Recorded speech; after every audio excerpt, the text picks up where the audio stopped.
In this video I will cover the case statement, the set statement, as well as the for and do statements. The case statement, or to give it its proper name, the select case statement, is similar to the if statement, in that it executes one or more actions depending on the result of a test expression. So these two types of statements can be used interchangeably. If a section of your script only needs to check a few different possible results, then in the majority of cases I would suggest using the if-else, else-if statements. However, when there are multiple results to check, a select case statement is much more appropriate, less complex and easier to read and debug. The syntax for the case statement can be a little confusing at first glance, but basically we are just testing a particular test expression, with each particular case being one or more results of that test expression, and the actions we want to take for that result. For example, if we look at a previous script, where we used a multi-line if statement to output a message to the user depending on their input. Although this works perfectly fine, it is starting to be a bit cumbersome, and having multiple else-if lines can make it a bit more difficult to read and debug. If we create a script to do exactly the same thing, but use select case instead, it is easier to read and debug, and has the added bonus of being more compact. For example, we only need to have the test expression once, in our case statement, which for this script is the uppercase result of our input variable. You will also notice that each case line doesn't require the equal sign, or the use of the word then. And if we run this script, it produces the same result as our previous if statement version.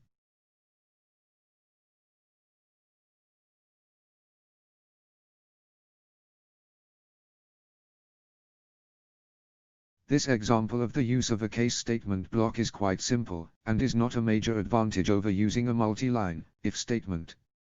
However, where a case statement block is a much better approach, is when you want to do the same thing, for different results, as shown in this script. As you can see, we want to output the same message to the user for months that have the same amount of days in them.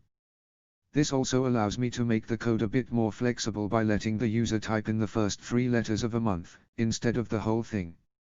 If you are wondering about the underscore at the end of the first case line, this is used to allow one line of code to be written on multiple lines.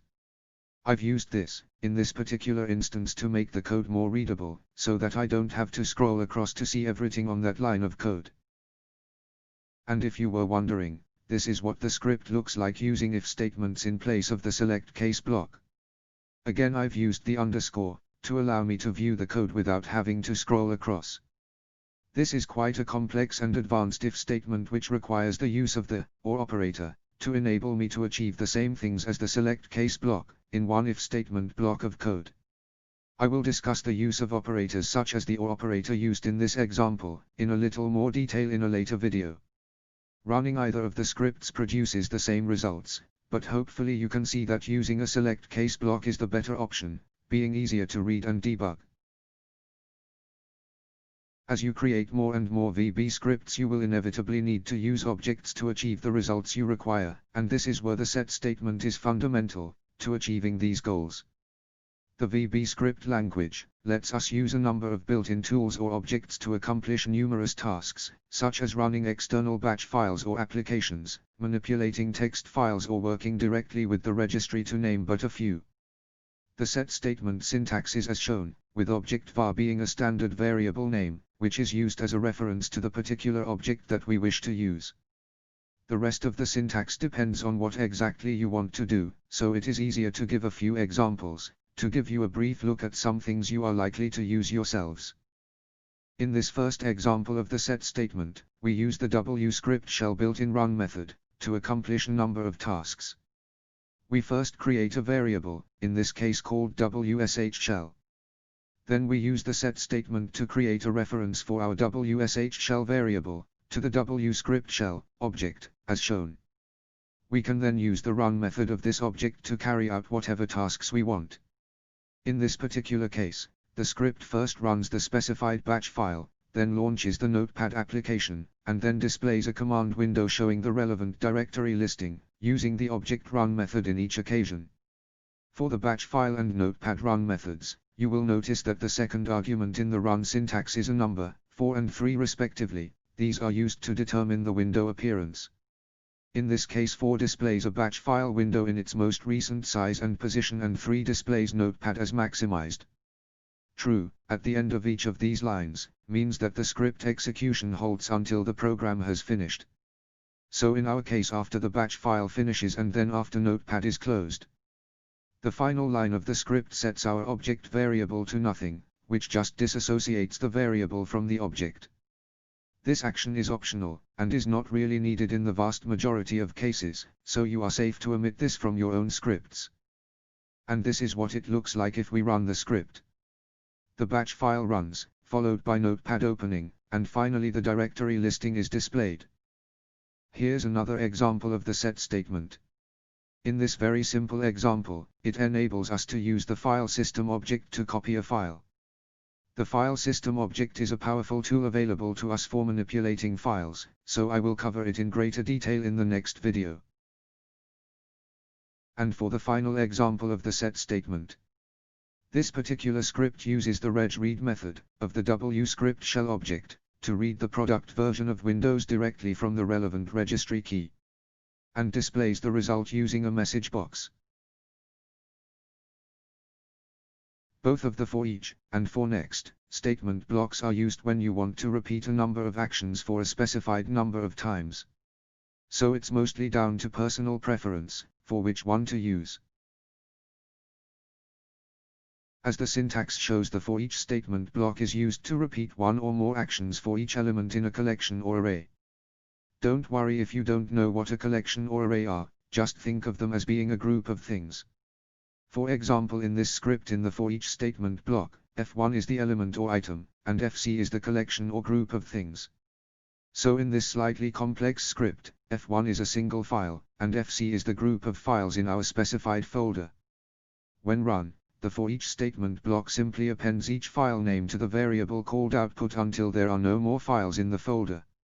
Finally, the results are displayed in a message box.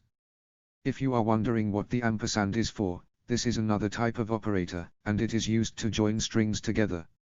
And VBCRLF is the VB code we use when we want to move to a new line, as if we pressed the return key on our computer. It stands for carriage return, line feed. As the syntax shows, the for next statement block is used to repeat one or more actions for each iteration of a counter. This counter must have an initial or start value, and a final or end value. By default, for each time through the for next statement block, the counter is incremented by 1. Unless the optional step and step value are specified. In this example script, I have a variable called current value which represents the counter in the for next statement block. I also have a variable called start value, which, as the name suggests, is the initial or start value of our counter, and I have assigned it a value of 10. And a variable called end value, which is the final value of our counter, which is 1 in this case. There are also a couple of output variables which will be used to display the relevant values using WScript.echo. So the script counts down from 10 to 1 with a step value of -2, displaying the current value for each iteration. And finally, once the for next statement has completed, it displays all of the values we obtained. Running the script, we get the expected results of 10. Our start value. Then, 8. 6. 4. 2. And finally all of our values are displayed. The next value in the sequence would be 0, but this is not displayed, as it is below our end value of 1. You will notice that both types of the for statement blocks have an optional exit for statement. This can be used to exit out of the for statement when a specific criteria has been met. For example, in my amended for each script, I am now searching for a specific file. If that file is found, I make a backup of it, display a message, and then exit the for statement. Do, or more correctly do loop statement blocks, are used to loop through one or more statements that you want to perform. As the syntax shows, there are a few ways of writing the do loop statement blocks, and it is primarily down to personal preference as to which you use. I tend to use the top version of the syntax shown, using either do while or do until, depending on what my script is doing. Do while specifies that the loop should be repeated until a specific condition is false. And do until specifies that the loop should be repeated until a specific condition is true. You will notice that there is an optional exit do statement, which you can use in the same way as the exit for statement mentioned previously. In this simple example I am opening the text file specified and reading each line in turn. Displaying the text for that line, using a message box. This is done while the end of the file is equal to false, i.e., until the end of the file has been reached. And in case you were wondering, this is the same script but using the do until syntax.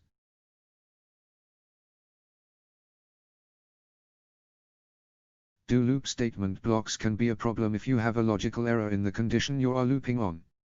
For example, if you are using a do loop statement block where you are looping until a value is equal to 10, and that value is never reached, your script would just keep looping indefinitely. If this happens, then simply end the running task. In Windows Task Manager the task will be called Microsoft Windows-based script host, as shown in this example. In the next video I will give an overview of operators. And I will also cover the file system object and string manipulation.